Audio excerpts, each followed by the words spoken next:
श्री स्वामी समर्थ. हा श्री स्वामी समर्थ धनमंत्र श्रद्धेने आणि पूर्ण वेळ ऐका. हा मंत्र ऐकताना मन शांत ठेवा आणि स्वामी समर्थाचे स्मरण करा. स्वामी समर्थाची कृपा तुमच्या जीवनात धन, समाधान आणि सकारात्मक ऊर्जा घेऊन येऊ. हा मंत्र पूर्ण ऐका आणि दररोज ऐकल्यास नक्कीच चांगला अनुभव येईल. नमो श्री स्वामी समर्थाय. धनधान्य समृद्धी देहि देहि स्वाहा. ओम नमो श्री स्वामी समर्थाय. धनधान्य समृद्धी देहि देहि स्वाहा. ओम नमो श्री स्वामी समर्थाय. धनधान्य समृद्धी देहि देहि स्वाहा. ओम नमो श्री स्वामी समर्थाय.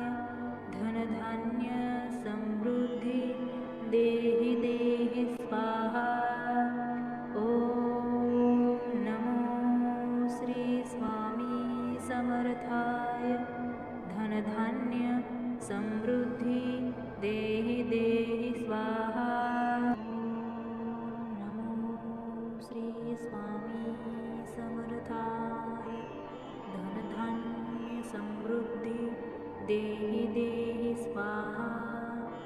ओम नमो श्री स्वामी समर्थाय. धनधान्य समृद्धी देहि देहि स्वाहा. ओम नमो श्री स्वामी समर्थाय. धनधान्य समृद्धी देहि देहि स्वाहा.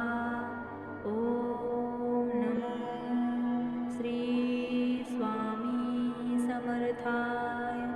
धनधान्य समृद्धी देहि देहि स्वाहा. ओम नमो श्री स्वामी समर्थाय. धनधान्य समृद्धी देहि देहि स्वाहा. नमो श्री स्वामी समर्थाय. धनधान्य समृद्धी देहि देहि स्वाहा.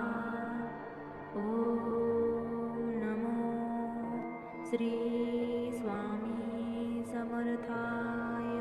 धनधान्य समृद्धी देहि देहि स्वाहा. ओम नमो श्री स्वामी समर्थाय. धनधान्य समृद्धी देहि देहि स्वाहा. ओम नमो श्री स्वामी समर्थाय. धनधान्य समृद्धी देहि देहि स्वाहा. ओम नमो श्री स्वामी समर्थाय. धनधान्य समृद्धी देहि